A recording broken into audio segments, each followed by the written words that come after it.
Hello everyone, welcome to the one-shot of Masks, A New Generation. Just before we begin the game, something that I do in every game is that I use the veils and lines system. If you're new to this system, basically veils are it's to avoid subjects that can trigger people and cause problems. So lines are subjects that people don't want to have in the game at all, and veils are things that you're okay with your character, or with things, and veils are things you're okay happening to your characters or happening in the game, just as long as it doesn't go into too much details. Here's the usual ones that I use in most of my games. Do you have any? We can add as many as is necessary for everyone to feel comfortable. Do you have any other subjects you would avoid describing or avoid altogether? We've had people who weren't comfortable with the description of vomit or like some religious themes or things like this. No, vomit is fine. Well, I mean, I think it's fine as long as we don't go crazy with other things. Okay. And the third player? Oh, yeah. The ones you have there. That seems about right for me. Okay, perfect. So, let's get started with finishing out the character creation and fleshing out all of the characters. So, Jan, I don't know if okay. So, did everyone write down their labels? The labels that are described on your playbook, plus the +1 that you get for each. Yes. Yes. Jan? No, but I do have it downloaded. You do have what? I do have the playbook open. Okay. So yep. It's no problem. Which playbook do you use? Right.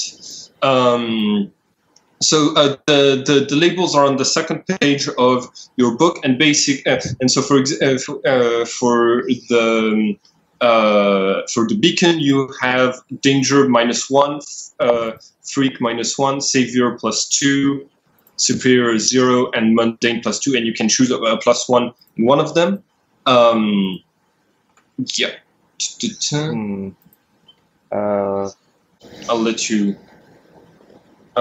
choose. Plus, you've got to choose two beacon moves on the second sheet. I'll go for danger. I'll put that on 0 then. Okay, perfect. I'll let you fill that out on your character sheets. So you are playing a character called Perun.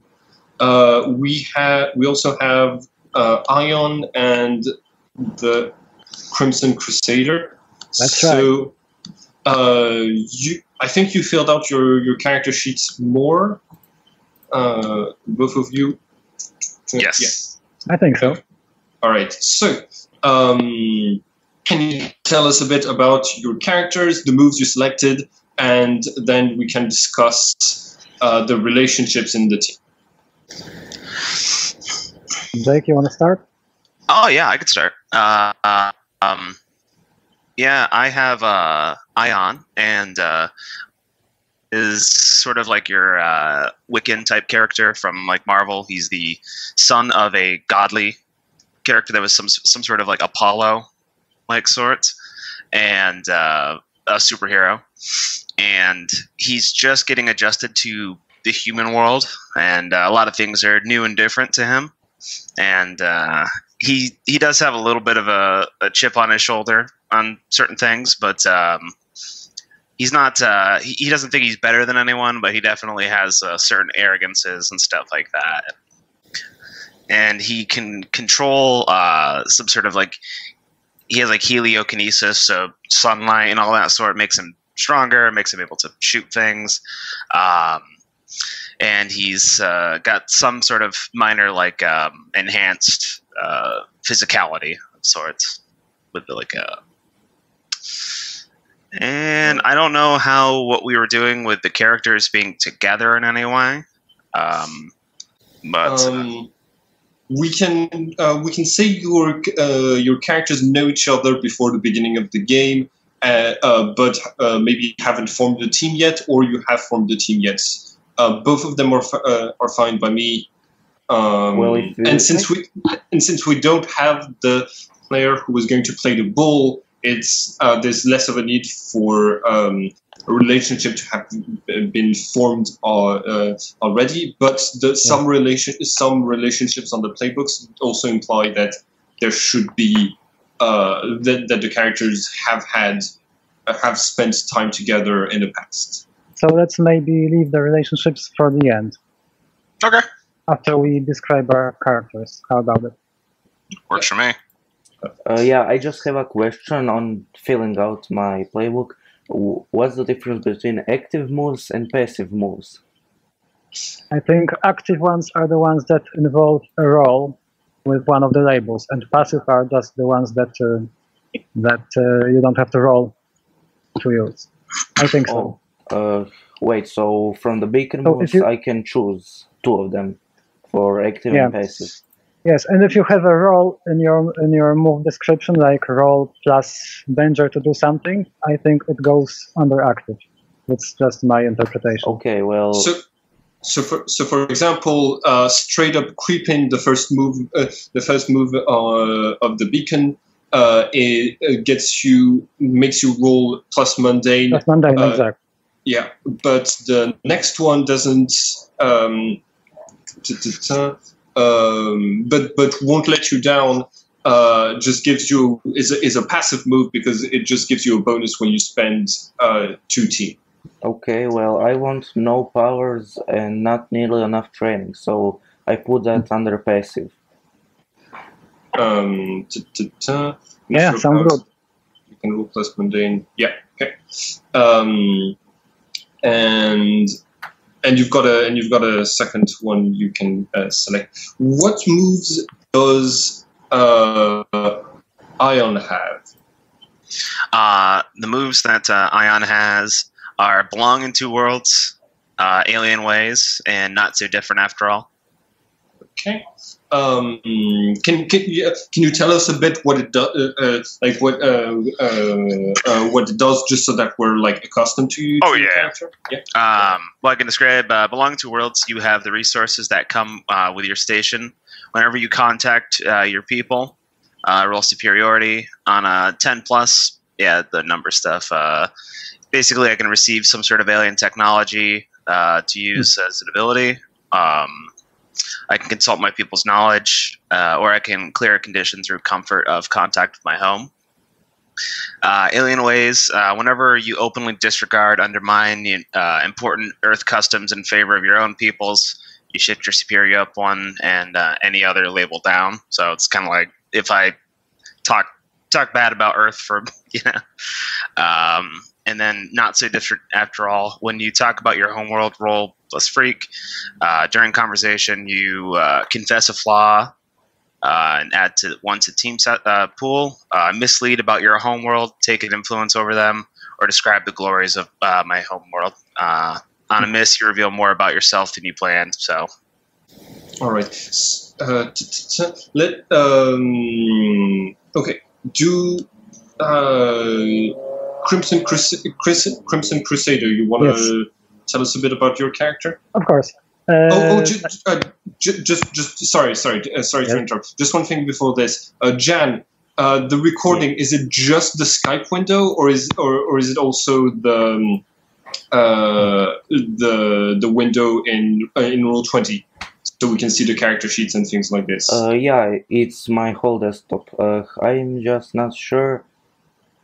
No, you can see the taskbar, but I don't think that's a problem, right? I'll edit it out. I'll edit it out so that there's nothing personal from the reporting inside of the game. But yeah, it's recording the browser window. And I just have a question for active move, I put straight up creeping. What label do I add? That is what, mundane? Mundane, yes, because it says mundane in the Yeah, description. okay. I just wanted to make You sure. roll plus mundane. And it makes it roll for you automatically. You Yeah, don't have and to type down. for drives, I need to pick 4 drives, right? Yeah. Yeah. Okay. Yes. Yeah, you need to select them. All right. So, Crimson Crusader. Yes. Who are you? I'm thinking of myself as, let's say, let's imagine if Iron Man had a daughter, and he trained her to be his successor. So let's say an Iron Man type hero who was called Crimson Crusader. He was active in the city for many years, but he's too old to keep this up anymore.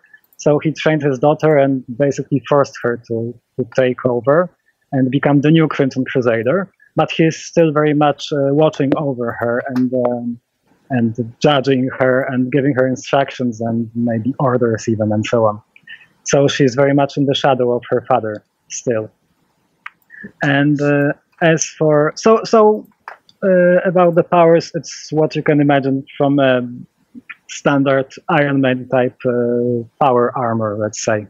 Flight and some enhanced strength and some enhanced vision and senses and so on. Maybe not as far as those missiles or something like this goes. Maybe that's too far. And yes. Just one thing, real quick. You're playing a legacy, right? Yes. Which set of powers did you choose the first from? One. The first one. You got super strength. Yes, I chose super strength, flight, and super senses. I cross off invincibility and eye beams. Okay, yeah. Because it makes you choose 3 and leave out 2. Yeah. So this is what I'm going with. And as for my moves, I picked Fight the Good Fight, the first one, which means that if I'm fighting in a fair, good guy way, I get to roll Savior instead of Danger, but I cannot choose the Surprise Frighten option. And the second move I took Never Give Up, Never Surrender, which also lets me roll Savior when I'm taking a powerful hit. And it basically flips the take the powerful hit move around. It makes it better to roll higher than lower, like usual. And yes, and that's it. Okay, cool. All right, and Jan, you. One more thing, maybe, yes. Because my playbook also has this legacy part, and it makes me choose 2 parts of my legacy who are also in the city and in my life. So I chose obviously the father figure, who was the Crimson Crusader the first, who is watching over me, and let's say I have a younger cousin who is very talented and very smart, and maybe my father would prefer him to become the next Crimson Crusader because he might prove better than me, better suited for this than me. So it's also at the back of my head at all times. All right. Okay. Did you?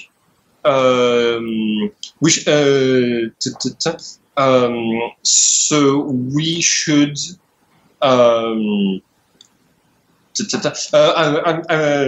This game talks a lot about asking a lot of questions from the players, especially during the first game. So, okay, so the first Crimson Crusader asked you to take over for him. Does that mean that you have the same armor and you look the same, and people think it's the old like you're the old one? I would say it's a little bit more modern, maybe a modernized version of the old armor. You can clearly tell that this is the Crimson Crusader armor, but it's maybe a new design. Let's go with this. And but if someone's not very familiar with superheroes and just sees them in passing, they could probably think they could take me for the old Crimson Crusader. I think so. Yes. Okay. Second thing, what is your cousin's name, and and under what name do they operate as a superhero? I think his cousin Kevin, and I don't think he's operating yet. Maybe he's 12 or something, so he's just now he's very talented with technology and stuff, and he spends a lot of time with my father, and they build and invent things, but he's not active in the crime fighting capacity yet. Okay. All right. I'll keep asking questions from everyone just to yeah. Okay. For example, Ion, you mentioned you also had a sort of like a sort of father figure that was sort of a godlike character. Is that person's name Apollo? Yeah, I was thinking of it sort of being like a Thor situation, like, you know, I wasn't sure how we were doing it, but if they were actually godly or just kind of like an alien race that was, you know, godly-esque. It can be both. Yeah, I mean, yeah, that works for me. They're definitely from another world, and or another plane realm, you know. And his name is Apollo, and he has your kind of standard, you know, super strength, the bow, and all that, fire powers, and so on. Okay, perfect. Okay, and let's move over to Jan. Jan, you're playing the beacon. Can you tell us? Oh, another thing that you have to select real quick. It's at the bottom of your first page. You've got the abilities. You've got to choose two. I don't know if you've abilities on Beyond Info or no. It's in the playbook on the first page. I don't see it. It's under the name the beacon. There's look, and then there's abilities. Build. Oh, in the actual playbook. Okay, let me just scroll up to it. Okay. Abilities. Okay, so I should choose how many? 2? Yeah, 2. Do I put it somewhere in the Roll20 playbook? You can just tell us, and I'm going to write it down. We'll remember. Yeah. It's to know what your character's basic skills. Yeah. It's not in the playbook at Roll20, I don't think. Yeah, well, I was thinking to bow and trick arrows, and camouflage and stealth. Okay, yeah, got it. So we basically have Thor, Iron Man, and Hawkeye. Yeah, basically. Great. Okay, so what else should you tell us a bit about your character? Well, I was thinking something like something like Batman, where his parents died when he was young, and I really like the idea of the character being like very good with stealth, so like a ninja of sorts. But then again, also with a bow and arrow, to be very precise and good with it. So, and you know, maybe there's something like he wants to find the person that he's responsible for the death of his parents or something like that. Okay. Okay, so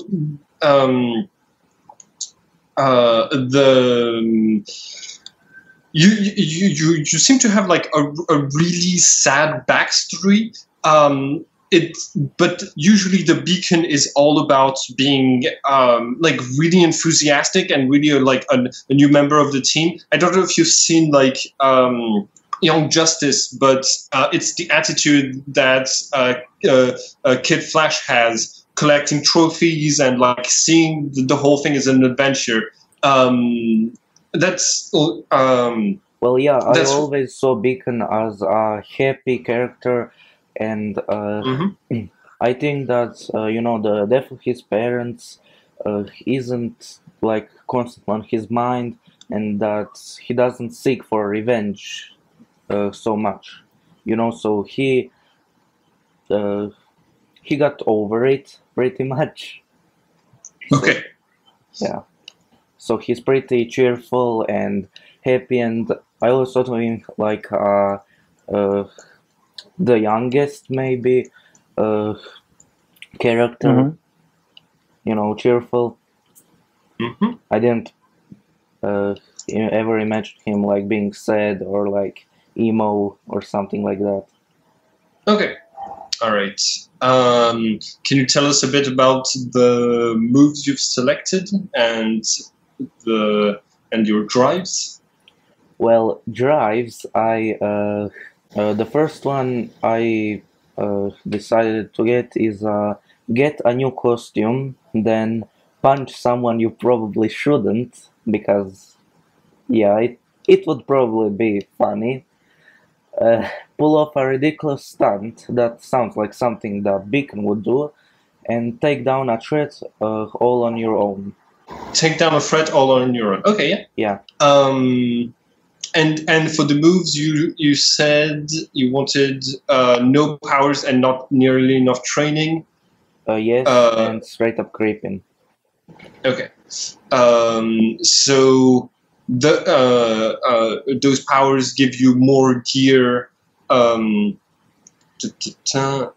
more gear to take. So it's like a gear turns into a special move, right? Mm-hmm. Yeah, it gives you an ability. So, for example, if during the game, a speedster drops their boots, you can like try to convert the soul of to put them on, and just it gives you a new ability with that gear. And then there's straight up creeping, which gives you. It gives you bonuses when you're scoping out a place or a person. You can ask new questions. Okay. All right. Let's talk about the relationships now. We're gonna do this backward. We're gonna start back with Ion. What are your relationships with the team? I'd probably say like you've been learning Earth and spending time with. I'm not sure which character here would want to have spent time near my character, but he probably has to learn a little bit about what the earthly ways are. So I'm not sure if like Crimson Crusader wanted to be sort of like possibly showing my character around the streets, stuff like that, or how humans do it. I think it's possible because my father probably had contact with alien races and very different stuff. So I'm probably used to seeing aliens on Earth and so on. So it could be it. Yeah, and that works for me. I mean, it could be something where like he just needed someone at least to help him kind of get around some regard. Okay. Sure. So let's say it was me. All right. And the other one that you have is you have a crush on blank. I'm not sure. I thought we were doing we had the other Adam thing with the character, but yeah, he's not showing up. So I don't think necessarily that those relationships have to be within the team. I didn't play them like that necessarily. Which means your character can have a crush on an NPC. I just have to know about it and write it down. Okay. Yeah, he probably has someone in his old world planet that was kind of like his friend growing up and such, and either like a prince or a princess that he, was, friends with because his father had such high kind of rank and all that. That's who he probably spent a lot of time with. And now he's on Earth kind of like pining for the home world at times, Okay. So what is this character's name? Just 1 second. Let me just pull something up really quick. I was thinking because there's different there's a bunch of like vocabulary that has to do with the sun, like We could always do. Oh, sorry. Oh yeah, go ahead. Oh, I was just gonna say, like Selene, the goddess of the moon, could be kind of a possible sort of parallel type deal, you know? Yeah, gotcha. Absolutely. I was going to suggest Corona because it's the crown when there's an eclipse of the sun makes, and it sounds good. But Selena is all that's that sounds good. All right. Is that a prince or a princess? We can go with we can go with Corona and have it be a prince. Okay. All right. Perfect. Okay. Crimson Crusaders. Yes. What are the relationships in your playbook? You once got caught doing something that shames your legacy with blank, and you trust blank and told them an important secret of your legacy. So I was thinking maybe I got drunk one night and was flying around town, doing stupid, silly pranks, and this got my dad really mad. So I guess Perun would be the more likely candidate for stupid behavior like this. If Jan is okay with it. Yeah. Jan? Okay. And then I would have to choose Ion as the one I trust and would like share some secrets with, which is fine because it also plays into the prior relationship that we have, me showing him around the city and all of this. So maybe we actually bonded a little bit over that time. Works for me. Okay. Okay. You want to know the secret now? Because I totally thought of something. Yeah, go ahead. So I was thinking there was this big battle once, many years ago, when a crazy scientist invaded the city with an army of evil robots, and my father and his superhero friends defeated the robots and saved the city. But no one really knows that the robots were actually designed by my father. It was his design that got stolen and repurposed and turned on the city. So this is a dark secret of my legacy. So what was the name of the engineer who turned those robots around, this evil mastermind? I'm thinking mainframe. Could you repeat that? Mainframe, like computer technology. And Perun, what about your relationships?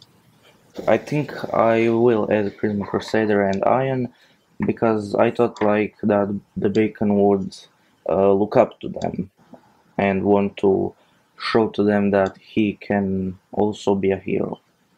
Okay, so which one? So one of them is awesome, and you take every chance to hang out with them. Which one is that? Ion or? I think that would be Iron. Yeah. Okay, and you've got to prove yourself to Crimson Crusader before you feel like a real hero. Yeah, I think that's alright. Makes sense. All right. Okay. The other things are when our team first came together. So everyone's going to read it out and answer the question that's asked in that, and then the influence, and then we should be ready to go. Okay. Sounds good. How about you start with when our team first came together and your influence? Ion.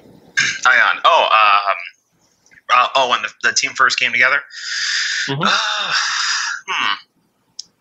I'd say probably it's only been maybe like a year or two now.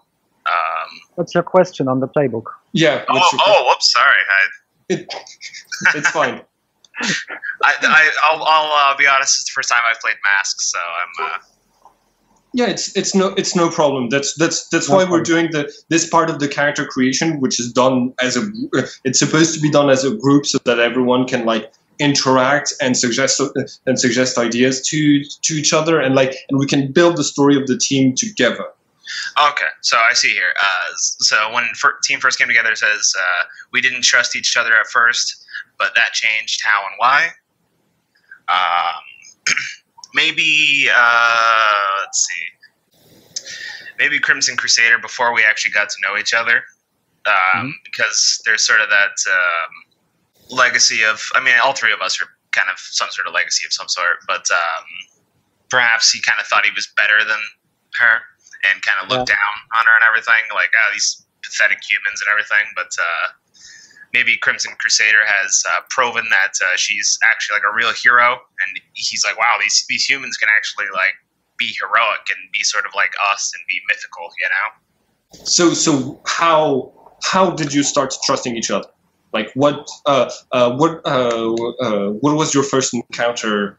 What in your first encounter inspired you to trust each other? So I'd say like maybe like there was like some villains that we were going at, and I got maybe a little bit cocky and put myself in a very dangerous situation. And to come get me would be even more so dangerous. And Crimson Crusader went out of their way to actually attempt to save my, sorry butt, and actually went in there and risked their life and made me like very impressed with them, and it changed how I viewed not just her but also humanity to some regard. Awesome. Crimson, what's your sorry, just before this, you give real quick, you Ion, choose your demeanor, haughty or cheerful. If you're haughty, oh sorry. Yeah. Go ahead. Yeah, if you're haughty, you think you're better than them, you have no one influence. Okay. Yeah. Mm-hmm. All right. No, that's pretty good. I wasn't going to say anything. Did you have anything else to say? Or? Oh no. I just definitely was thinking haughty was more the personality I was going for than cheerful. He's a little more like a kind of snotty kind of person at times, or at least he's trying not to be, but that's kind of how he was raised, Mm-hmm. Absolutely, yeah. I'm getting a strong young Thor vibe from this character. Yeah, that kind of headstrong, godly kind of deal. It's definitely what I'm hitting a little bit of Namor, maybe also. A little bit of Namor the Submariner, also maybe. Oh yeah, definitely some Namor in there as well. I love monarchy type. Yeah, he's got that feeling like he's above kind of normal humans and sorts. So, he's trying to get better about it, but still. Right. All right, Crimson Crusader. Yes. When our team first came together. Yes, my question is. All things considered, we did well and impressed an established hero. Who was it? So I'm thinking a woman, a female hero, who also knew my father and worked with him numerous times. And her name could be Heatwave, because she controls fire and is a Human Torch kind of character, maybe. But I kind of look up to her because she's another female hero in a city most dominated by male heroes. And this was really cool, meeting her and showing her that we are the real deal and we can be trusted. So yeah, that would be my thing.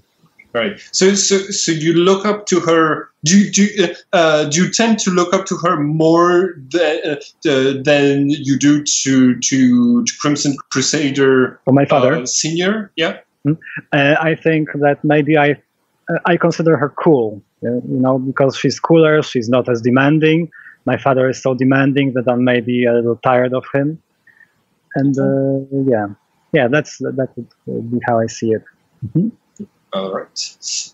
And your influence. Yes, mine is simple. Give influence to all of your teammates, and because I care what all of you think about me. Okay. So, everyone on your character sheet that you have influence over the section that is under your conditions, on the third column towards on the third column towards the bottom. You should add that you have influence over Crimson Crusader, and that's and you add one to all the roles that target these people, and you can spend influence to try to influence these people with the basic moves. You can take advantage of your influence over someone. You surrender that influence you hold over them, and in exchange, you either give them a -2 on a move they just made, or you inflict a condition, or you take an additional +1 to target them. And you can also tell them who you are or how the world works to try to shift their labels. But the person you have influence over, you can roll to reject your influence. Okay. Jan. Yes. On your playbook, you've got when our first team came together. Can you read what's under that? Yes, we found signs that this incident was just the start of something bigger. What were the signs? Now, I wasn't sure what to think about this. But yeah, I was thinking like there was an attack on the city, and then all of us came to fight it, and that's when we met, and that's when we started fighting together. All right, yeah. That's it's the encounter we've been talking about, where Ion got in danger and was saved, and Heatwave was impressed. So as a group, we should talk about what that first attack was, and like who was attacking, and this way we can have a look at, and this way that can help Jan decide what were the signs that it was something bigger. So let's talk a bit about the circumstances of that first thing. Was it an attack on the entire city? On the was it just like something smaller? Was it just an attack on a bar? But then there were signs that something bigger was coming. Who was attacking? Maybe Ion, maybe you did something reckless and you, in a way, provoked this situation. Okay. Yeah, maybe he like got mad over something and then did something, so he sent I don't know, like he's the reason that the city got attacked, maybe. So maybe it could have been either his people or another group of aliens that were angered by like a diplomatic error. It could have been like another group from my planet, possibly, that, you know, were acting kind of snotty, and maybe they were acting kind of, you know, like they were making it a bit heated, and then I cranked it up to 11, got real mad, and started a fight I maybe shouldn't have started. So General Zod, basically. And my guy's not really the type to sort of back down either, especially if it's kind of his own people. He might think he's like, well, I ranked my father's Apollo. You know, what are you doing? You know. Okay. That's right.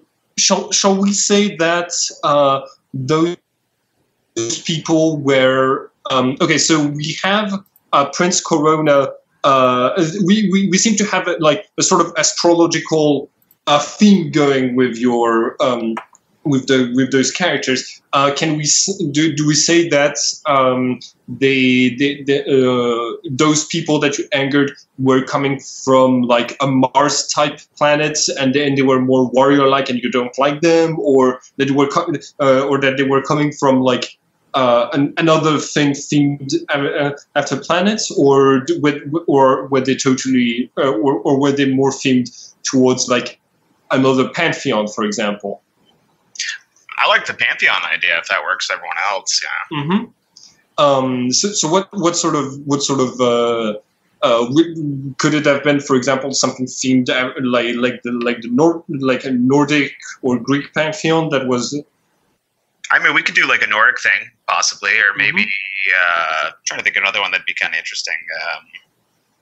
There's Celtic too. I would say Celtic would be kind of cool. You know. That doesn't get a lot of love either, so you know. So okay, so you angered a part of your like people from your home world that are themed more after the Celtic pantheon, and they started a fight. Where was this? How large was that fight? It probably was only like 2 or 3 people, so then it wouldn't be too crazy of a battle, really, you know. And I don't know, maybe we were meeting somewhere like somewhere more superhero kind of centric, you know, like like there's like the Hall of Justice type situation, you know. Mm-hmm. Okay. Yeah, that's nice. So at the hero headquarters. Yeah. Okay. While the adults were absent, maybe, so that there were no one else to take care of this. We had to. Yeah. These guys were making it real, you know, difficult, and maybe we were telling them to go, and I got very like, you guys are going to leave right now, you know. Yeah. Okay. All right.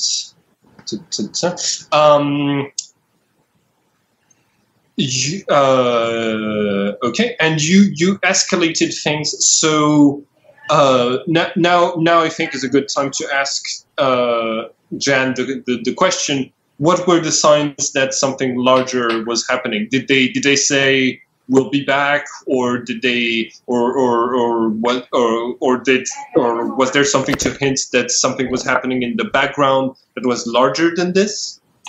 Well, I was thinking maybe like they said something like after we beat them, something like it doesn't matter, he'll come for you anyway, or something like that. Oh, that's good. Yeah, okay. Doesn't matter, he'll come for you anyways. I'll write this down. Okay, that's some good foreshadowing. Okay, and then you have the influence section. Under that, do you think can you tell us what it is for Peru? For influence, I need to pick one of you, right? The Charisma Crusader or Ryan, right? No, you have a short sentence there. Oh, yes. You're excited to be here. Sorry. For that, you are excited to be here. Give influence over you to 3 of your teammates. There are only 2 teammates, so both of them can write down that you have influence over Peru. Okay, but what should I write under influence over? Did you write that you had influence over Crimson Crusader? Yeah. Okay, that's all. That's it. Okay. All right. So, okay. So, okay. So we're going to start this game now. I've put 1 point in in your team pool. You can spend that point to give you a bonus. Just let me. Oh, I forgot to check that. Just give me 1 second. All right. So you'll be able to use that. I'll explain real quick how just a bit later. At the moment, what was mentioned before about the coming of the fact that it doesn't matter, he'll be coming back, is going to play into it. Is going to start now. Basically, Halcyon City, a group of invaders have declared war on Halcyon City, and they are attacking the city right now. And your team is some of the first to be on the to be on site. And yeah. There is a Celtic god of the sun called Belenos. Would that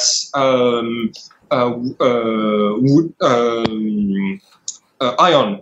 You haven't seen this Belenos since you left your home, since you left your home world, but he's coming down in the middle of Halcyon City with his troops right now, and he's shining a lot, and his troops are attacking.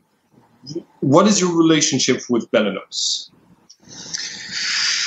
I'm probably more than well aware of him, and maybe him and my father have butted heads before, and but overall I don't have like too much of a physical contact that I've had with him like in person before. I'm just more like well aware of the fact that him and my father don't particularly like each other, and that he might sort of want to get in on our kingdom's power to some regard. All right. So you all heard from this attack, and you've all hurried to the to this place. Perun, you how is your character arriving to the scene? And and once you get a good vantage point on on what's happening, what is your like? How does your character feel like there's too many people for you to deal with, or that you'll be good to handle the situation? Jan? Yeah. I'm sorry, I just spaced out for a bit. I thought you were talking about Ian. About Belenos, his relationship.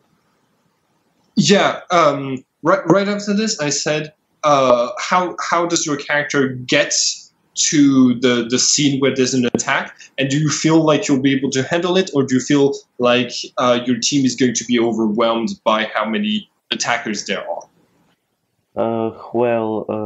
From before, the story is like there was like 3 attackers, so a smaller group.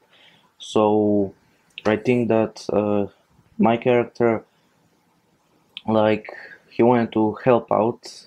He wasn't sure if we were gonna succeed, but we wanted to try. Just a second, I'll be AFK for a second. Be right back, sorry. Okay. Alright. Crimson Crusader, you're there are no adult heroes here at the moment, especially not how and this is one of the first times when there are no supervisors to help you. Has your character called for help, or are you going to handle this because your team started this? Okay, I'm back. Sorry for leaving. Yes. First I place a distress call on the superhero special internet that we have, so that whenever anyone is free and is available, everyone has to come to the crisis site. And then, do we assume we have communications with each other already? Yes. Within the team. Okay, so then I place a call to Ion first, because I suspect it might be connected with him and with the previous situation we had. Okay. All right. So yeah, you're. Okay. All right. So your characters are. Like we can say you've got like earbuds connected to each other. You haven't like started acting on this attack just yet, but you can see that you're up against a handful of individuals that are really angry and that are throwing what looks like divine rays attacking the city. What do you do? Me. Everyone. Everyone. Well, I mean, Ion probably would get into the mix of it pretty quickly. He'd probably right off the bat go right down there and because he's probably more than well aware of what these people look like and who they are and whatnot. He'd sort of go try his best to say, like, you know, you should stop this attack right now. This is useless. You're just going to get yourselves killed. Okay. So that's I don't think you're triggering any moves. It doesn't look like you're comforting. Maybe you might be provoking someone by telling them you're just going to that they're going to get themselves killed. I might be somewhat provoking them, you know, or I guess, yeah, I'd probably be trying to provoke them to some regard, like, okay, and sort of lord over them a bit, like, you guys, you're way in over your head, you know. All right. Then can I talk to Ion now through our communication channel? He declared a move. So okay. If I'm going to let him roll first, but you can totally use influence to try to influence him in regards to that move after he's rolled. Oh, I don't have influence over him because he's so haughty. Oh yeah, which means you can be in communication with him, but it might not. Probably yes, but I want to just try and talk some sense into him. Okay. Ion, you roll plus superior, yep. And let's hear what Crimson Crusader has to say. I'm saying, Ion, hold back. We go together. Remember what happened last time when you rushed headfirst like this? You never learn. Should I still roll, or? Go ahead, yes. Okay, I wasn't sure if I should stop or not. That's your call. He doesn't have influence over you, so I think since you declared the move, then yes, go ahead. Okay. Oh, full hit. Nice. So, to provoke someone. On a 10+, they rise to the bait and do what you want. Okay. When you provoke someone susceptible to your word, say what you're trying to get them to do and roll plus superior. So what were you trying to do when you provoked? My main goal was to sort of make them like maybe reconsider this attack, because these guys seem like they're sort of like foot soldiers, and realize that, you know, the power of like my kingdom and stuff like that would easily crush them if we found out about this, you know. So maybe lay down their hands or lay down their arms and you know, give up. So you totally made them. Yeah, you made him reconsider his attack on the city, and he turns to you and he says, "Oh, that was just to draw you in. We're here for you." Perun, your character is from a vantage point. You can see all of it. You can see Ion is talking to is standing up to those people and like confronting them. What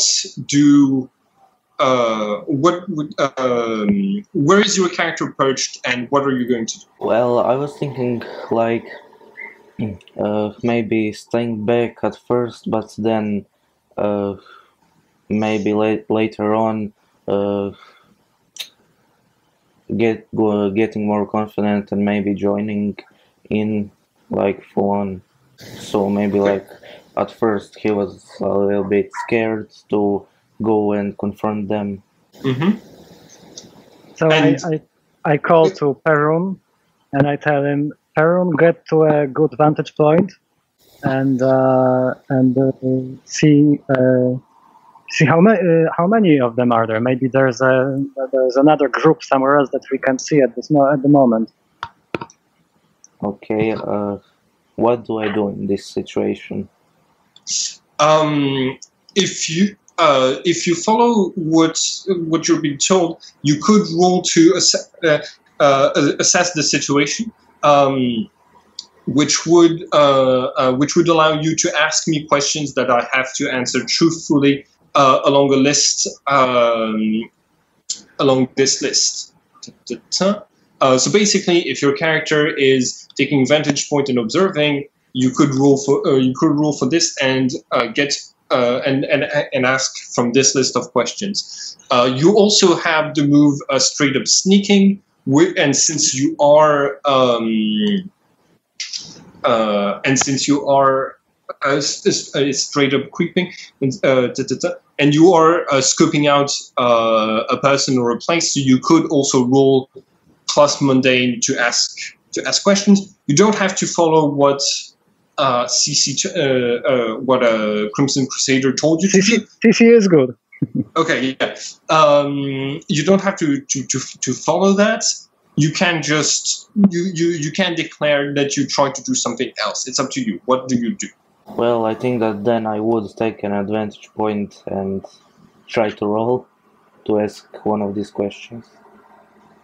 Do you want to use straight up creep in, or to ask the questions that are there, or do you want to be able to ask the questions I put in Roll20 for assessing the situation? Well, I want to be able to use the questions, so that's... Do I need to roll for that or use the... You need to roll for both of them, and if you're trying to assess the situation, you roll plus superior. Okay, so what do I need to do to ask one of these questions? Okay. All of them? No. Okay. No. Okay. On your character sheet under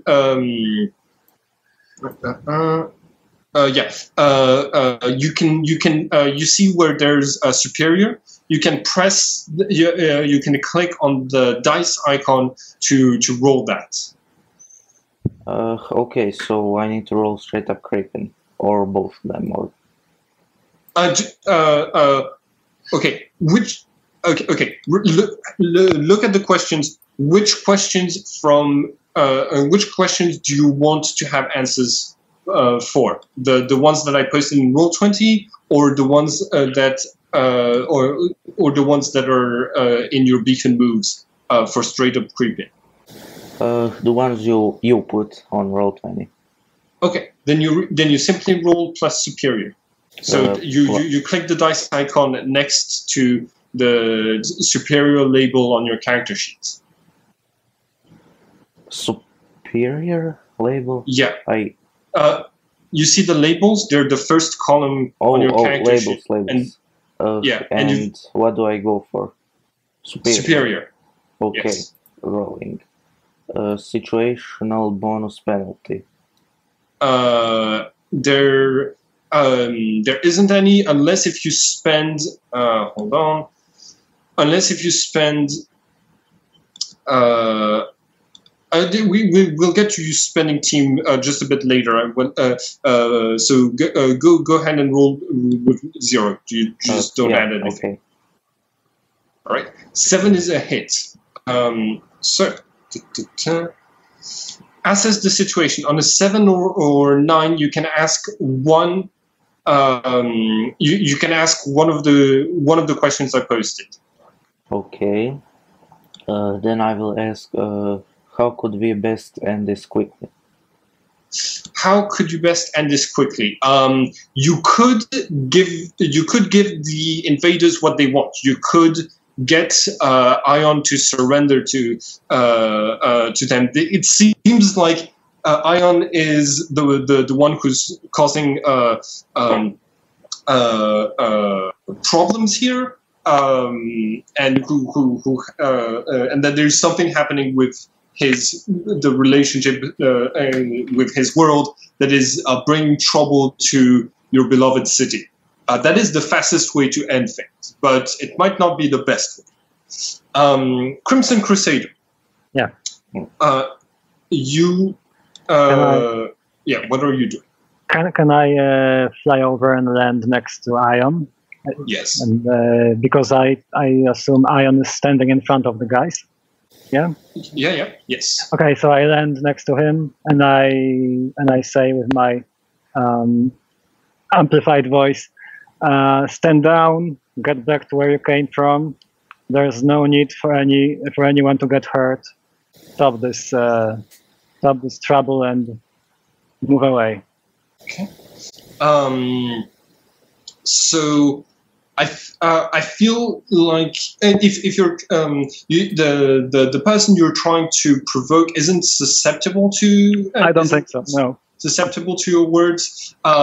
So I think your Belenos. So he looks like a human, but wearing this sort of like old Celtic leather clothing, and he has those deer, the I don't know what they're called in English, but the sort of branches sprouting from his head from a deer that have antlers. Yeah, but his antlers have actual leaves and some flowers on them, and they're also shining brightly. And he Crimson Crusader. He's floating above the ground, and he yells, "No one will get in our way!" And can I get you to roll to take a powerful blow? Of course. Go ahead. And I will use my move now. Never give up, never surrender, which allows me to roll Savior instead. Go ahead and roll. 8. So, on a hit, you stand strong and choose 1. On a 7-9 mark a condition. So I will need to mark a condition now. Okay. Do you have a condition for me, or do I choose myself? I think you should choose how your character feels after getting just like thrown to the side, and also you choose one. And yeah, I'll let you choose one. So maybe guilty, because I feel this is our fault, because for the second time the guys that follow Ion have come to cause trouble in the city, and I can't help but feel this is our doing. So now I should get an opportunity or opening against your attacker. You rally from the hit and inspire the team. You keep your attacker's attention. Maybe you rally from the hit and then inspires the team. Add 1 team to the pool. Sorry, I didn't hear you very well. What did you choose? I chose the second option. You rally from the hit and then it inspires the team. Add 1 team to the pool. Okay. So, can you describe how you're rallying from the hit and being inspiring? Did he hit me with his fist or something? He more sent special? he sent you a beam of light from his antlers to strike you. Okay, so I cross my arms in front of my head and sort of hunch a little and take the full power of the blast, and my armor takes it and endures. And then I just sort of shrug it off and straighten up, and I look very badass while doing it. And thus I show my team that we can beat these guys. All right. Okay. And you rally behind your team and you add one team to the pool. Okay. So we're going to take care of the team pool now. Just give me 1 second. I'm writing down that currently you have a second point in team. Okay.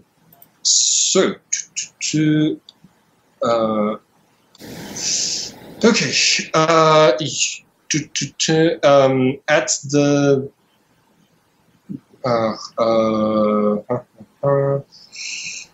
at the beginning. All right, yeah. When you enter a battle against a dangerous foe as a team, you add two. You add 2 to the team pool. So you currently have 4. Who is considered the leader of your team? Probably either Crimson Crusader or Perun. I don't know. Well, I consider myself the leader, but Yeah, it's probably Crimson Crusades because Yeah. Perun is more of a but I kid. still don't have influence over Ion, so this doesn't matter really. Yeah, this doesn't matter because you don't have influence over Ion. What is okay? So everyone, what is your purpose in this fight? Ion's probably definitely is to take down Belanos, you know. Okay. I want to neutralize the threat and make sure no one gets hurt. Okay. Well, I think that Perun just wants to help out and prove himself. Something like that. Okay, yeah. So you don't have you don't have the same purpose in the fight, so this doesn't add a point to the team. And if any team member mistrusts the leader of the team or the team itself, does anybody mistrust Crimson Crusader or the team itself? No, Okay, and your team is not ill prepared or off balance, so so you currently have 4. You currently have 4 team. Okay, so you can. Anyone on the team can spend team out of the pool to give a teammate a +1 on a move after the roll, which means if someone has rolled a 6, you can spend some team to boost that from a failure to a hit.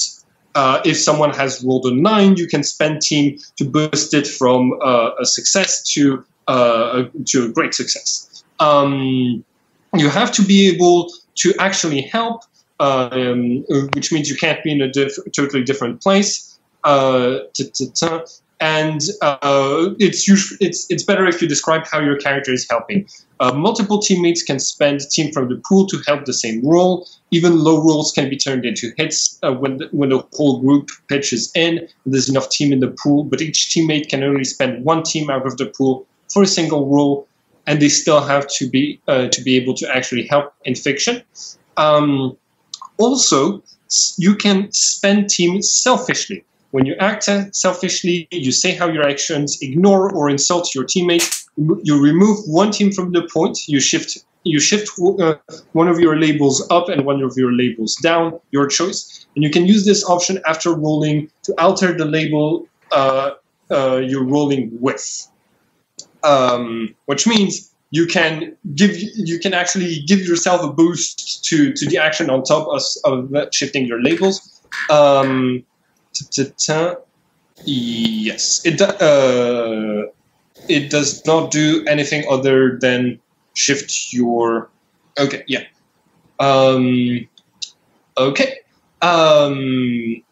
And so the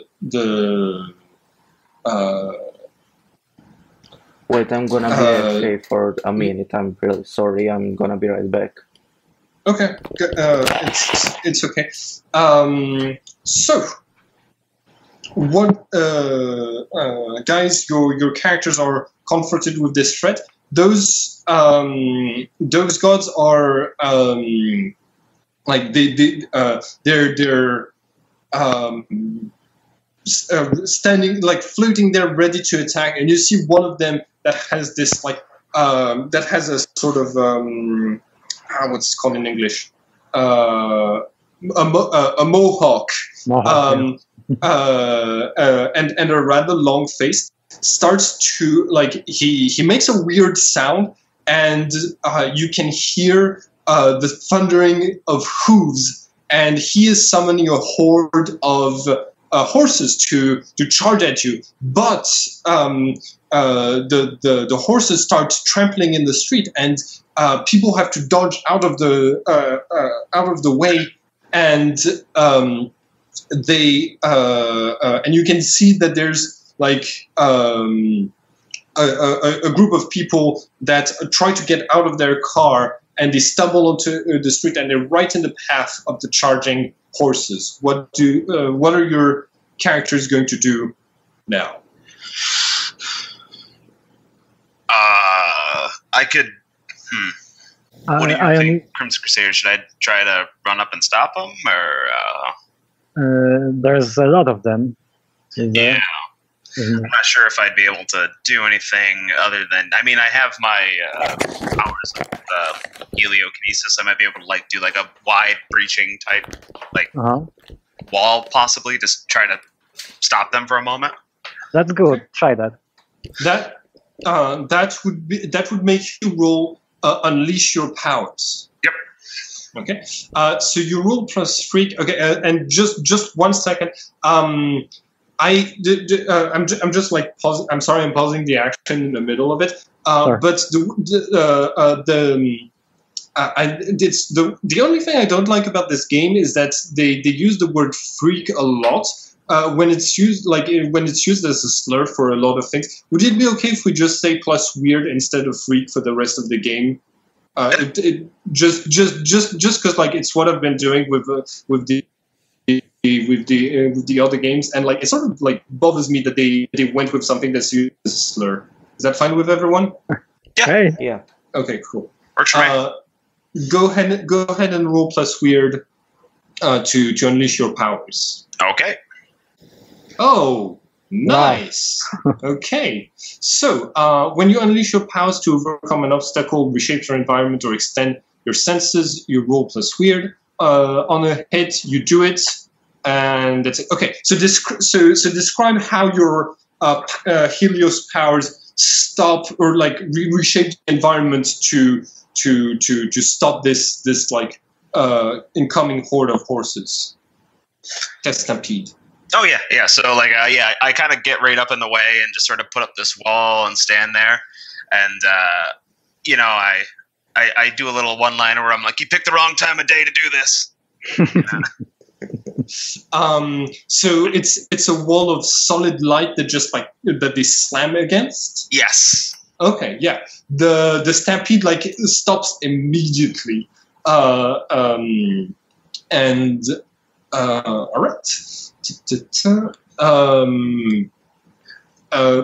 Perun, Crimson Crusaders, what are your characters doing? So how many of these guys are there?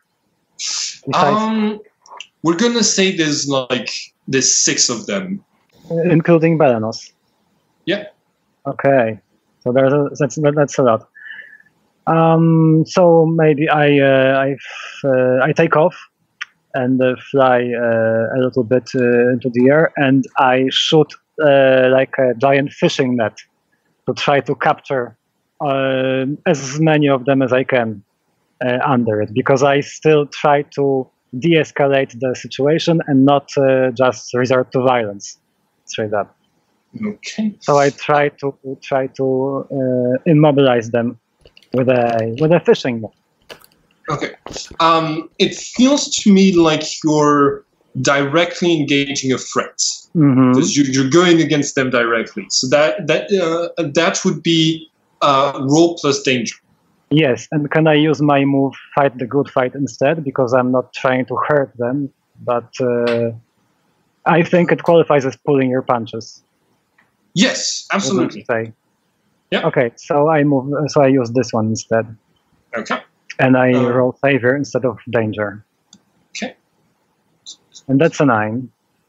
All right. On a 7 or 9, you pick one. Resist or avoid their blows. Take something from them. Create an opportunity for your allies. But you can't decide impressive. I cannot choose the last one. Yes, that's right. Maybe opportunity. It would be a good time for Perun to start shooting them with arrows if they are immobilized. I think. Yeah, I was. Okay. Yeah. Okay. So. You're back. Okay, so I choose this one. Create an opportunity for allies. Okay. Perfect. Just before this, because you did not select, you resist or avoid their blows. Right. You're going to take a second. You're going to take a second. What are they called in this game? Condition. Yeah. Remember, with the core rulebook describes how you can put the condition behind you by acting on it. So acting. So yeah. Just let me have a look. Do I choose or you choose? I think you're going to be. I think you're going to be afraid because from within the net, one of the Celtic gods draws their bow and shoots at you, and the arrow passes through your armor completely, and and you feel. You feel as if it strikes something inside of your soul instead of your body, but you don't know what it is, and it's terrifying. Okay. All right. Okay, Perun, you've been given an opportunity by Crimson Crusader. What do you do? Well, the only thing really it makes sense. Maybe directly engage. So roll danger. Okay. Can you describe how you're doing that? Well, I was thinking being on a building, and then getting on the side or behind them, so they wouldn't be able to. They wouldn't see me shoot at them. Can I talk to him? Can I suggest something? Yeah, go ahead. This is all a shared narration, so everybody can make suggestions for the moves everyone does. So go ahead. Yeah. So I tell him over the communicator, shoot the boss's answers. Maybe this will slow him down. Wait, the boss's what? Answers. He has those horns on his head. Okay. And it seems to be powering him in some way, maybe, so worth a try. Okay, so I'm guessing that then I roll danger and try to hit his antlers. Okay. Go ahead. Okay, with situational bonus 0, right? Yeah. Okay. 9 is a hit. So, by the way, if anybody wants to spend, if anyone wants to spend team, don't forget to spend team. Also, okay. You can't spend team for yourself. Unless if you act selfishly, but because you were following what Crimson Crusader suggested, I don't think you do. Yeah, Like, okay, but if someone yeah. spends team points, then my hit becomes a full hit, right? Yes. Okay. Yeah, I'm not sure if there's really anything in. Oh, whoops. Yeah. Yeah, okay. I don't know how we would help it. I think my guy's sort of tied up on stopping the horses at the moment. I mean, Okay, so it's this game isn't exactly turn-based. So Ion could have been doing this and be back right on time to help out. So, Okay. for example, if you want to take control of the narration, you can say that Beleno sees the arrows coming and he's about to use like a laser from his antlers to destroy the arrow. And you could intercept it, or something of the sort, you know. Right. Oh, sorry. Possibly he's sending some sort of light beam, and then I use my heliokinesis powers, and I'm able to sort of bend it out of the way. He's probably a far more powerful god than I am, but I might be able to sort of influence the navigation of it. Yeah, perfect. Okay. So I can bend that then, I assume. Yes, you can. Let's see. I'm going to. I'm giving everyone the ability to edit the notes, so you can write down notes for yourselves, and you can lower the team. I put it down at 3 just now because you spent it. So this is a full hit, which means you get to choose. You get to pick 2 of these options, Jan. Okay, well, then I think the best one is create an opportunity for your allies. Okay, and you can select the second one too. Take something from them. Okay, so you are you going to take the Belenos's ability, like his use of his antlers? Well, yeah. Okay.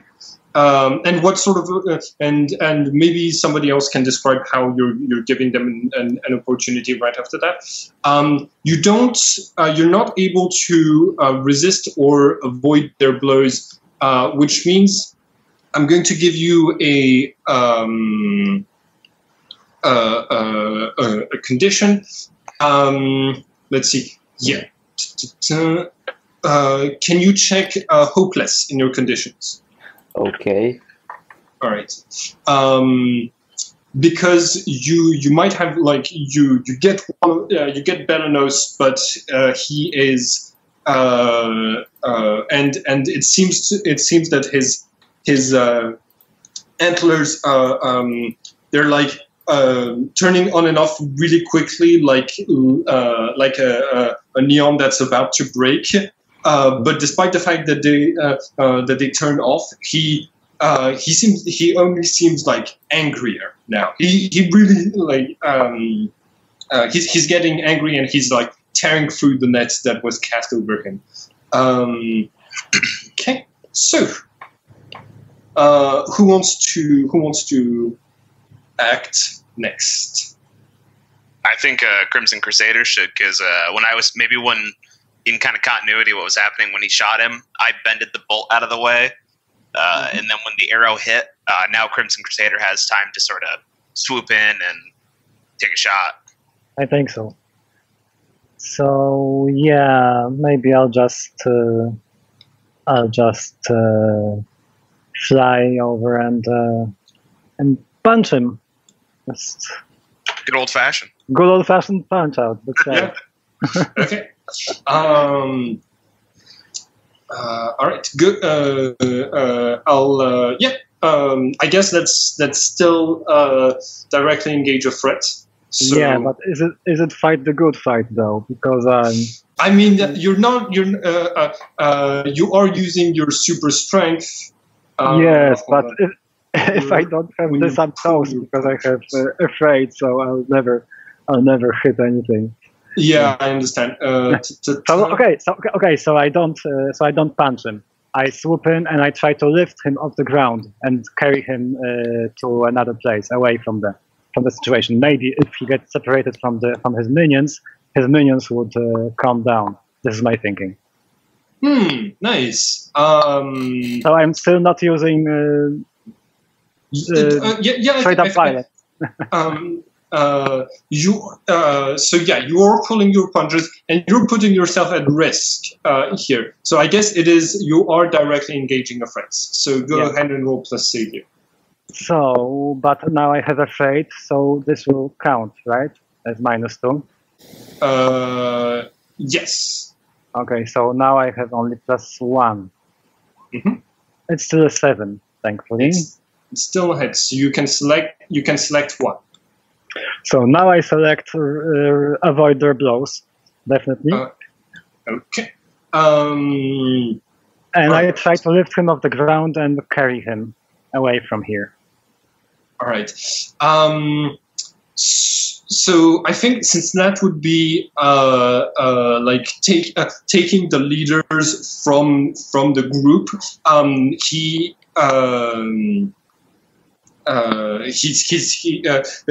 you're not going he's able to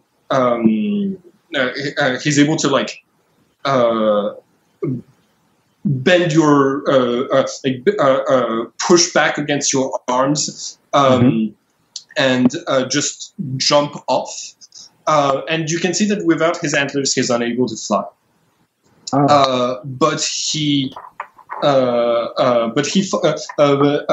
when he falls to the ground, he crashes and he's barely conscious. But he turns to Ion and he says, "You're a disgrace to our people. You come here, you join them, and you try to act like you represent us all, but you're just a brat." And since he's an adult, he's trying to influence you to tell you what a hero should be. So, do you want to reject his influence or not? I'm going to try to reject it. Okay. You roll without any modifiers. Okay. Just 1 second. Okay. It's a hit. On 7 or 9, you choose one. You clear a condition. I'll let you. Okay. You clear a condition or mark potential by immediately acting to prove them wrong. You shift one label up and one label down, your choice, and you cancel their influence and take +1 forward against them. I don't have any condition on me, so unless I can clear someone else's condition, or is it just my own? I think it's your own because it's about you. Yeah. But maybe you might be able to help your allies because their conditions have to do with either the strength of the attackers, with afraid or hopeless, or guilty that you did some. So yeah, I'm going to allow it to clear for you to clear one of your allies' conditions. Okay. But you need to immediately act to prove him wrong. Well, I think what I would actually say, I can act as well to sort of say, but my thing I would say to him would be like, these humans have shown that they are far braver than many of our own people. They're going out of their way and putting themselves on the line, while you have attacked and shown only what the worst side of our people are by coming here and hurting innocents. And while you have, and I kind of point towards Crimson Crusader, and I'm like, this person has risked their lives in a battle that has no stake for them, really. They could have given me up. And I'd like to kind of step my way towards the rest of the soldiers and sort of try to just clear them out with my powers, maybe. That's amazing. Yeah. I think that might actually clear either afraid or guilty, whichever one you. definitely afraid because Yeah, I was I'm thinking no, afraid. definitely because this is more useful, and also I'm no longer afraid because now I can see that we can actually beat them because we are a good team actually. Nice. So I all still right. have hopeless. Oh, Yes. I still have guilty, but Yeah, okay. one at a time. sorry, I forgot about your hopeless as well. By the way, just if you have the core book, you can. All right, so there's ways for you to clear out those conditions simply by simply by acting upon them. So, for example, for hopeless. The ways to clear it are listed by the game are these. Give up without a fight, burn down the world around them, seek any light in the dark, undermine others' beliefs, or veer towards drastic and terrible action. So you have the options of telling me how you try to overcome these. If you want to overcome them during the rest of the adventure, but it's once their leader is defeated, it looks like the rest of them they're now hesitating to attack based on the fact that Belenos is on the ground and he falls unconscious after the fall that he took from dropping from where Crimson Crusader held him. So, but you're not certain if they are. They're just not attacking right now, but you're not certain if the fight is completely over. What do you do? Well, as I said, I'd probably try to see if I can do a quick sort of as I gave my little speech there, I try to use maybe my power again to sweep out at them with light energy, with hit several of them, possibly try to do kind of like a wave attack, you know what I mean? Mm-hmm. I understand. I'm not sure if that's too big to do right now. No. It's perfectly fine. You still consider them a threat, so you're directly engaging a threat, and they will fight back against you for that. Okay. So roll plus danger. Okay. Okay. Full hit, you choose 2. Okay. Let's see here. Directly engage threat. Probably resist or avoid their blows. Okay. And probably frighten the opposition. All right. And make them kind of feel maybe this is a hopeless fight. They don't stand really much of a chance. Their leader just got taken down, and I just sort of did a big swipe at them as well. Mm-hmm. All right. Oh, I have a question, real quick. When I took the antlers from Belenos, is that something that now I can use, or something that is just gone? You know what? A piece of his antlers fell off. So you can actually use your move with that, because there's a bit of technology inside, and it's able to shoot rays of light and help with gravity. So your character can also, create I can a sort use of no powers and not nearly enough training on that. Yeah, exactly. Yes. Oh, when can I use that? You've got to decide what it does, what it helps you with. So and just write it down. Just tell me how your character might be able to use it, and just write it down. For example, it could give you a reusable arrow, a blinding arrow. It could help you. You could create a sort of hoovering gadget with it that helps you hoover a little bit. It could help you. It's up to you. Well, the blinding arrow really sounds like a good idea, and what you said too, right? Think. No, just one. Oh, well, yeah. Then the blinding arrow seems like the right thing to get. Okay. That seems like it would be helpful. All right. So whenever you pick up a new piece of gear, you can write it as a new ability if this line is empty. And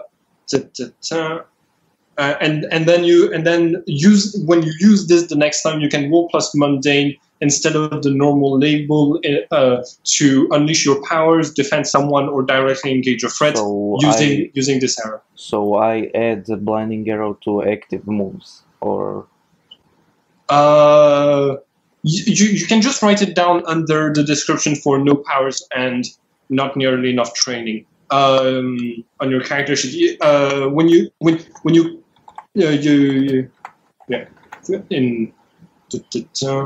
Okay. Yeah. All right.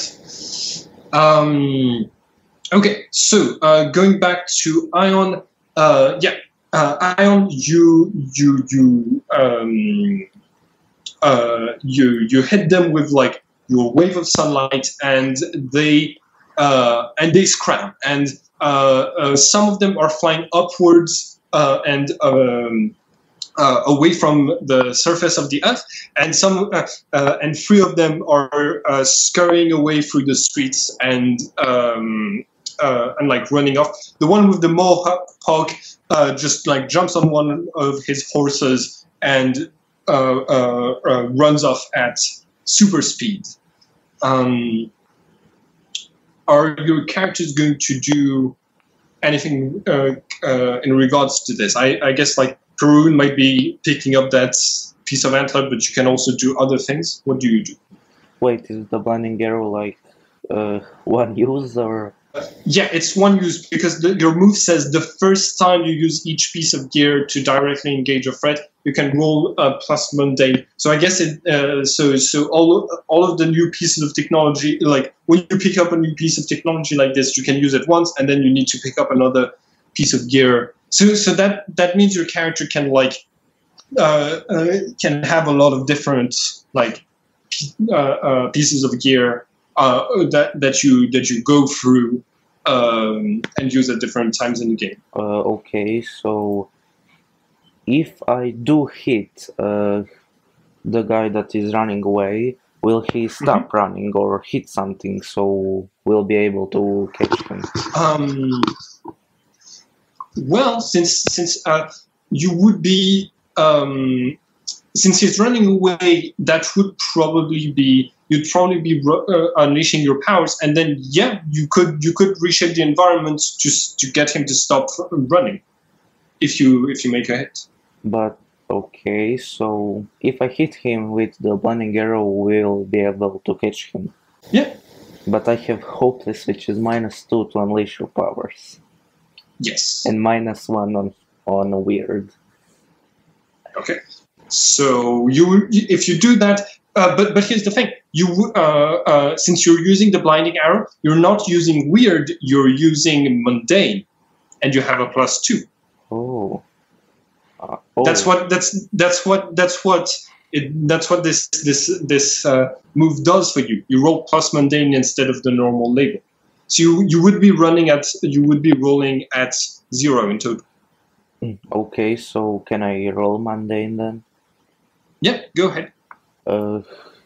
Situational bonus is 0, right? No, situational bonus is -2 because you have Hopeless. But Hopeless is to unleash your powers. Yes, you're unleashing your powers with mundane. Okay. So it ends up being 0. Well, I'm gonna roll it. Go. This is a miss unless if someone is going to help you catch the Mohawk Celtic god. Well, can maybe I think I can help, but what are you trying to do as a situation? He is running over you, running toward you, and you're trying to do what? Jen, how are you using the piece of ammo? Well, I have blinding arrow, so I guess if I hit him, he won't be able to see, and he'll lose the sense of direction, and then he will be forced to stop. Either that or his horse. Yes. So since this is a miss, the arrow maybe the arrow misses, or that god has a sort of protection. If you're helping Crimson Crusader, Yeah. you can simply describe how your character is, what makes Jan fail, and how you'd be helping out. Okay, so maybe he was simply trying to dodge the arrow, and I kind of knock him off his balance so that he cannot make a dodge and gets hit instead. Okay. How does it sound? Okay. Yeah. Perfect. Okay, so let's spend a team point on this. Right. I'll let you do that. Yeah. So you've now captured a second one of those Celtic deities. That's 2 deities down. So. I'm from France, so I can unabashedly steal names of Celtic deities for this game. Okay. No problem. Wait, where is that? Okay, here he is. So how many are there left? Right now they're all like scattering. Yeah, they're all scattering. They're all running away. Two of them are returning towards space, and 2 of them are scurrying through the streets. Below you, you can already hear the cheers of the crowd cheering for you, for your victory over the attackers of the city. And yeah, what do you do? So I would like to try to take care of maybe you said there were 2 of them close together, relatively, because what I had in mind is I would like to shoot like a grappling hook on a string, so that it attaches to one of them, and then I fly very fast around them and tie them together like a Christmas present. Okay, nice. Sorry. Sorry? Mm-hmm. Oh, I was just going to say, after we get done with this, I can always contact my people and see if they can take care of these guys. Yeah, send someone to take them away. Okay, so I'd like to try to tie 2 of these guys together. And this is, I assume, still pulling your punches, because I'm not trying to hurt them. Okay, but since they're fleeing, it wouldn't be engaging a threat. I think you're just unleashing your powers. Okay. Oh, that's a different story. Yeah. All right. So weird, yes. Yeah. Yes. Guilty is not for this. So nothing else. Oh. That is a miss. I think the grappling hook is supposed to latch onto them, and one of them turns around and activates what looks to be just like an emerald gem on his bracelet, but it turns out to be a piece of technology, because when he activates it, not only the grappling hook stops, but also your whole armor starts to glitch out, and even your thrusters that are holding you in the air, and you start to fall towards the ground. Does someone want to defend? Oh, yeah, I can. I can fly. So. No, okay. Yeah, I can do much here. Yeah. You're gonna catch me? Ion can. Okay. You roll plus savior when you defend someone or something from an immediate threat. The threat being the ground. Okay. Yes. That is a hit. So, on a hit, you keep them safe and you choose one. On a 7 or 9, it costs you expose yourself to danger or escalate the situation. So, you got a hit. So you choose one of these. So do you want me to clear a condition, or do you want me to add it to the team pool? I assume clear a condition. Can you clear someone else's condition on this? It's Probably probably not. Probably not. It feels like cheating. Yeah, it feels like clearing other people's conditions. I allowed it because but it doesn't seem like the game was designed to. It probably depends on the situation, I guess. Like this right here seems very like reliant upon like you. Yeah. You know what I mean? And so it's tough. In that previous situation, you made this inspiring speech, so this could have been interpreted.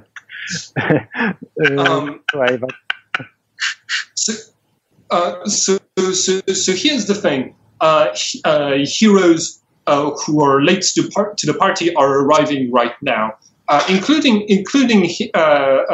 Heatwave, who seems even more impressed by this encounter. If you want, you can take influence over Heatwave in that moment. Or you can take influence over me, but since you already have it, you will then shift my labels. Oh yeah, that's also something. So yeah, I mean, sorry, I was just. I know it's nothing jumps out at you really. Yeah. Well, sometimes you're like, oh, that's the obvious one, but then sometimes exactly. It's like, Well, maybe just add the team to the pool. Actually, yeah, I'd say, can I go to the team one, because it kind of seems like that seems to me like a very like. We're part of a team, and like, exactly. like we're helping each other, and like this is us, working together. That's the best of us. Absolutely. So you bring back team to 3. Okay. All right. Yep. But also you, since on a 7 or 9 it costs you, you expose yourself to danger or escalate the situation. Maybe it shocks me or something.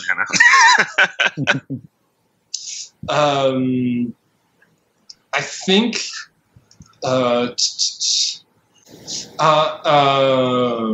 could be angry. Oh, sorry.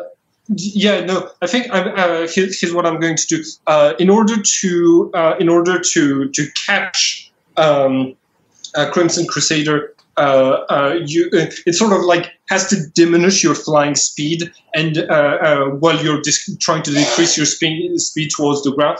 And it's in that moment that one of the ones that are like fleeing just one of them just like throws an enchanted dagger towards you, and I'm going to ask you to take a powerful blow as the dagger is transforming into a bolt of lightning and getting near enough to strike you.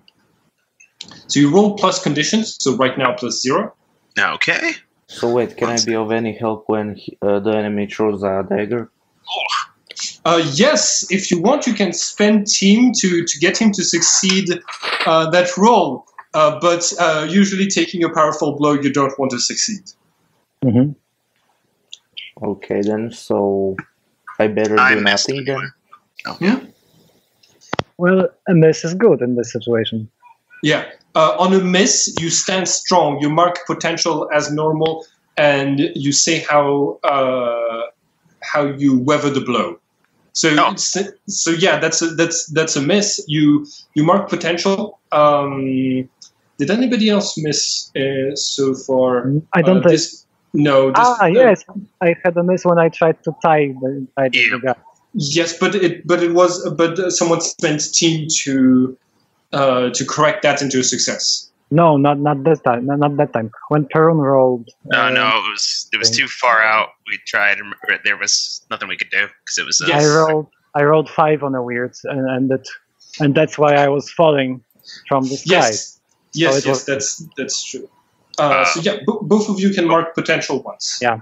So can I say like when the guy was throwing it, I kind of like maybe like I sort of took it and like but still did it, and it was like a thing where like this is more important than not being able to like the danger was whatever. You're like, I got to save my teammate, kind of thing. Okay, yeah. You just weather the like you get struck by lightning, but you still manage to land properly without and by prioritizing like saving someone, you push through it. But maybe it can be like when he does land, because it was a lightning bolt, something is wrong with the suit, maybe. I think the suit already went kind of wrong beforehand. That's why. Yeah. Okay then. Yeah. So the invaders have now left your line of sight. They're out of the combat. All for Belenos, which is still unconscious on the ground, and you can see you can see like the Mohawk agents who work in the city getting near to him and like putting power suppressing handcuffs on him, and while this is happening, the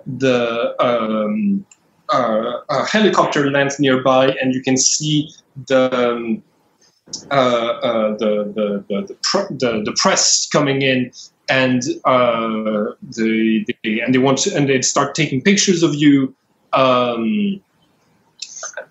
What are your characters going to do in like after this? What about this and after this? How are your characters doing after your first victory? I assume Ion probably he's probably taken up that spotlight a little bit. Like he's enjoying the attention from the humans. He's okay. Yeah. I think I'm talking to the police. I give a report. I take the more responsible route. Yeah, you explain what happened. Yeah, exactly. I think that I'm just gonna like go with Ion because I have him, like he's awesome and I love to hang out with him, so maybe like I was posing like next to him or something like that for the press. Yeah, we're like doing some cool superhero poses and stuff, really soaking up the spotlight. Nice. Yes. And then I call you. That's enough, guys. Enough fooling around. We have to go back. So. Because I'm the team killjoy. Oh yeah. Okay.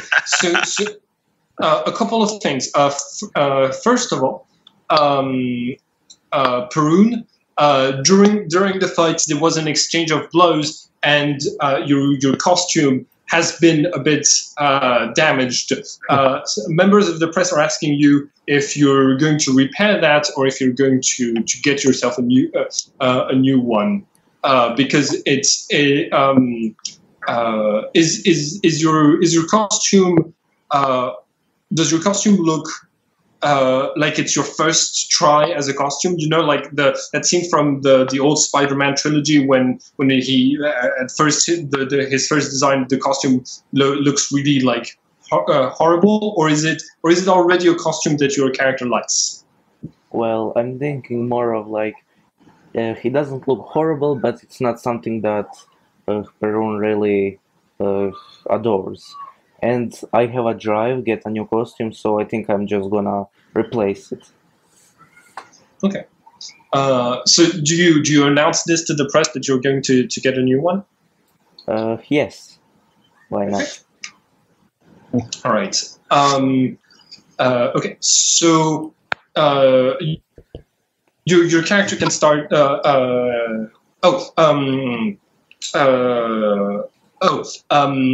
Someone from the press asks you if you're going to design it yourself, or if you're going to go to one of the big superhero costume designers of the city. Well, my answer to that would be that uh, I won't design it myself, but I will help and give ideas. Okay.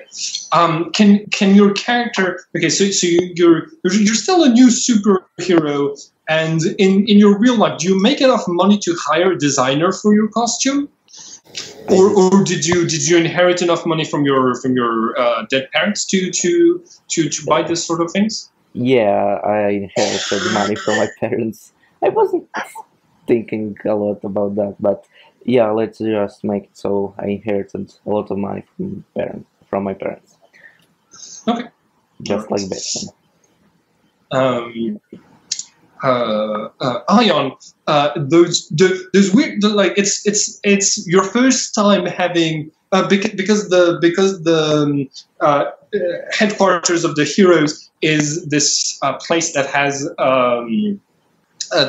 it's this place that is like warded off against the press. During your first skirmish as a team, you didn't have the attention of the press, but now they're coming and they are basking you in bright flashes of light that reflect your own superpowers and like do you take it as a how do you take this? Because you're sort of royalty and all of those people are coming to you and asking you those questions, some of them very intimate. Yeah. So oh, sorry. Go ahead.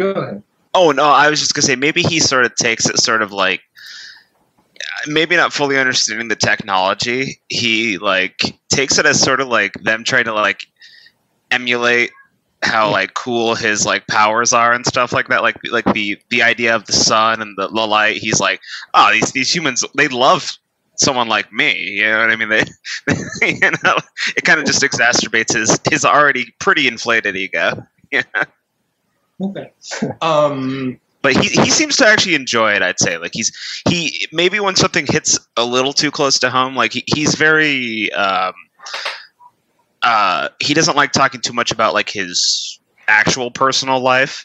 So like maybe like certain questions might make him uncomfortable and he's not sure how to, because as you said, like he's like royalty, he might not know that it's okay to answer those kind of questions in public, you know?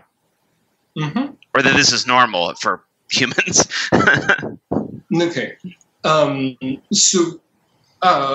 Yeah. Okay. So basically, like, I was trying to see if you wanted to activate the move Alien Ways in some way to like by undermining or disregarding this custom of answering questions.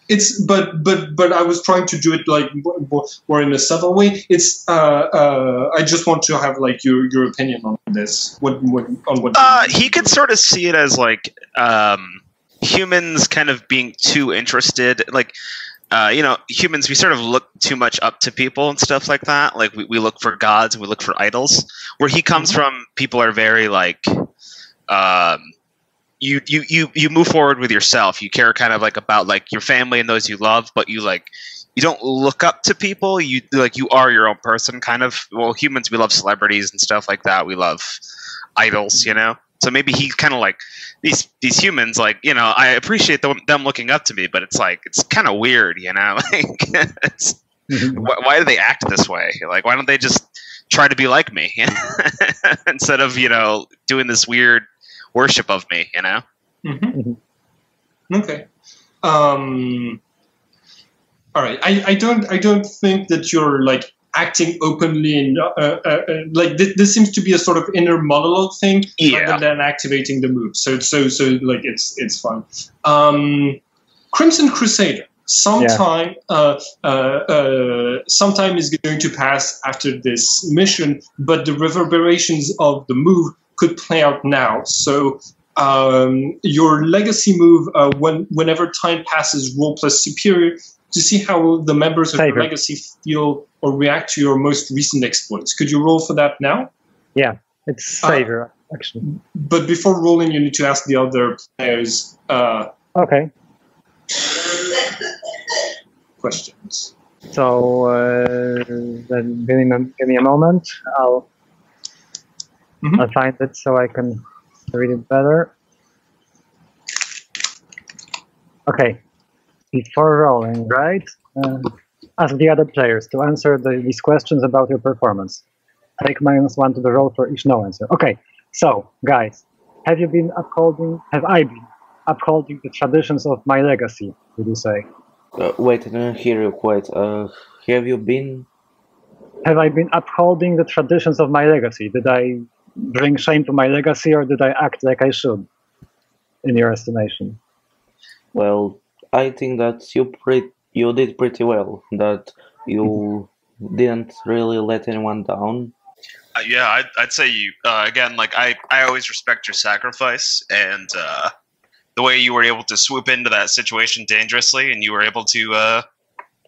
You took sacrifice, and I don't know much about your legacy, but as far as I'm concerned, I find that to be admirable.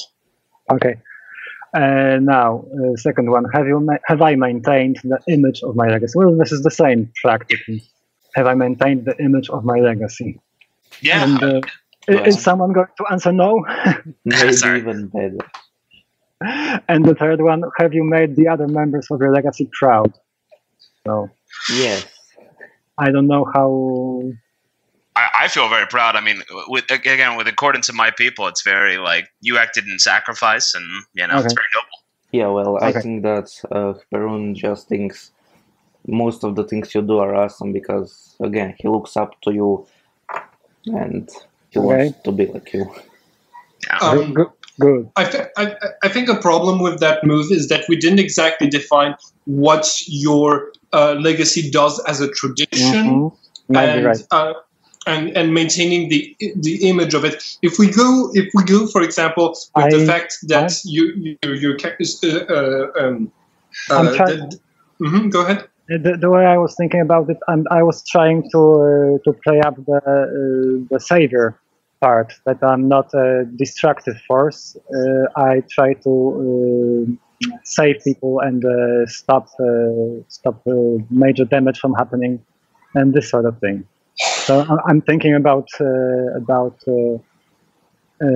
diffusing the situation more than about defeating the threat, maybe. I totally understand, but here's the thing: since we talked a bit about how your character would be a successor to an Iron Man type character who forced you to take this superhero job, so he seems to care about people a bit less and about the fact of putting his legacy first. And Iron Man in the comics, he tends to drink a lot and be more on the destructive side, as opposed and he gets his entire house destroyed in the second movie. Yes, I was thinking about something more responsible. Not maybe not like Iron Man in all the aspects. Not demon in a bottle. Yeah, not demon in a bottle. All right. A responsible, very driven, very serious version of Iron Man, let's say. Okay. All right. So then, in this case, you can roll with your savior. Go ahead. I have a quick question. How long is this going to last? I mean, I know it's a one-shot, so we can't continue it later, which is a bit bad, but whatever. So, I mean, I'm not sure how long I can still go on. Because we started 1 hour later than we were supposed to, I suggest we play a bit longer. We were supposed to play. Hold on. We were supposed to play from 10 to 2. Usually, my games play. My games last 4 hours. But if you've got to go, we can sort of end it here for today. We've used almost all of the moves, which is what the game encourages us to do. We didn't use pierce the mask or comfort and support. But okay, so it's if you've got to go, we can end it here for today. If we want to play a bit of the downtime of your characters, we can play that and just end it whenever it feels natural. What do you guys? I'm just not sure about the recording. If it, because if you wanna play without me, I'm okay with it, but I'm not sure about the recording. Oh, okay. Do you have to leave? Well, not right now, but I can't really stay here for much longer. Like half an hour maybe, but not really much longer than that. All right. Then let's bring this this game to a close then, if that's okay with everyone. Oh, But like, you mean like total close down, or we will continue another day? It's a one shot. We're going to start to end it here. We're not going to continue after this. I've got other one shots using similar systems coming up, so I can like send you the links if you're interested. But yeah, after that it's going to be the end of this game. I was thinking of trying to have like a second act, but it looks but because of the technical difficulties, we are sort of a bit out of time. Okay. but then. we had a big fight, everyone, with some cool stuff in it. Yeah, maybe like this doesn't actually end, but something like that. He'll come for you anyway. Like there's a big ship that just comes down now before, just as the press, just after this situation, or something. Yeah. Okay, so I was okay, so just a second. The player for Crimson Crusader. Did you suggest we start another fight, or did you suggest we had? We had. I say we had. Yeah, we had a fight, and we kind of showcased the system. Yeah. Well, I would say. I think I'm not going to start another fight just now. No, I think what we should do probably is more see like how your team what your team does when you return to your HQ after all of this. So just before this, can you Crimson, can you roll plus Savior, please? Yes, I did, and it's a 9. It's a 9.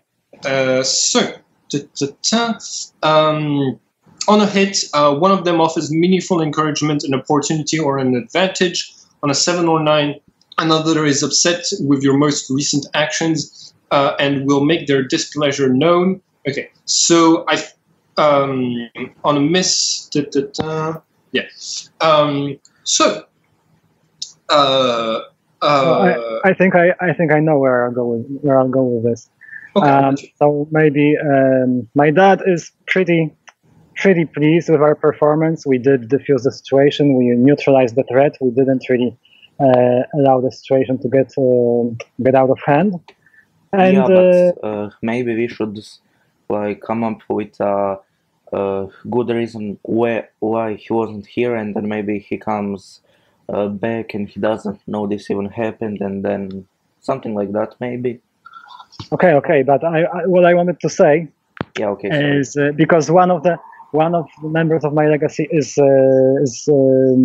pleased with my performance, and the other is not.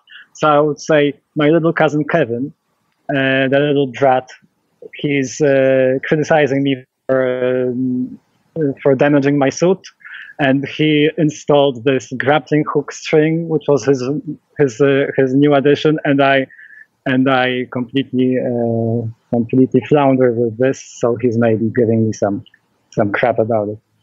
Yeah. Okay. So I think what happens is that like while you're giving your report to the press, you've got two incoming calls, and it turns out your suit was recording the whole thing. And on one ear, you've got your dad praising you and telling you like the good points, and on the other ear, you've got your cousin telling you how much better he would have handled the situation if he had been the Crimson Crusader. Yeah, sounds good. Okay. All right.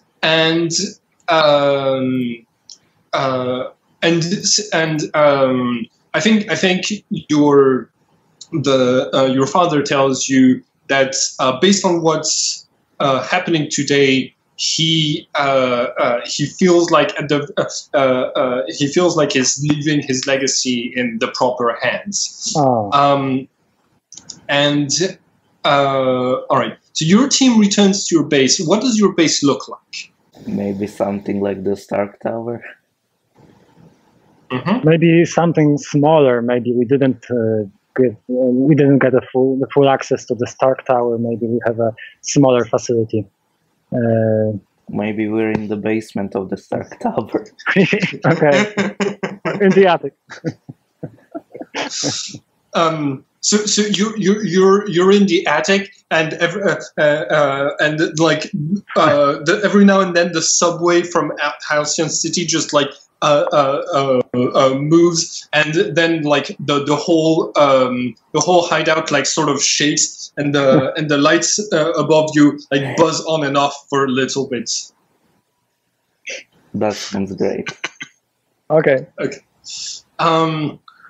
Okay. So, what do your characters do when they get home, when they get back to base after this mission? And did you take in